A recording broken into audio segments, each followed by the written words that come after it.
வெறும் 12 நாட்களில் இயக்கப்பட்ட இத்திரைப்படத்தை மணிவண்ணன் எப்படித்தான் இயக்கி முடித்தாரோ தெரியவில்லை. ஆனால் ரசிகர்களை அது மிகவும் கவர்ந்த திரைப்படமாக வெளிவந்திருக்கிறது. முதல் கிரைம் படம் என்று கூட கூற முடியும் அளவுக்கு இத்திரைப்படம் திரையரங்குகளில் வெகு விமர்சையாக கொண்டாடப்பட்டது. மோகனுடைய 100வது நாள் திரைப்படத்தை பார்த்துவிட்டு ஒருவர் தன்னுடைய குடும்பத்தில் இருக்கும் 8 பேர்களை கொலை செய்ததாகவும் ஒரு செய்தி வந்திருக்கிறது. இது எந்த அளவுக்கு உண்மை என்று எனக்கு தெரியவில்லை. இப்படியான பல கதாநாயகன்கள், நான் முன்னமே ராமராஜனை பற்றி பேசியிருந்தேன்.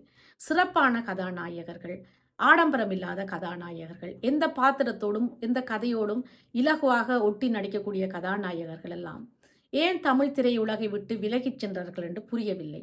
ஆனால் அவர்கள் மறுபடியும் தமிழ் திரையுலகிற்கு வர ஆசைப்படுகிறார்கள். ரசிகர்கள் தான் அவர்களை ஏற்றுக்கொள்வார்களா இல்லையா என்று தெரியவில்லை.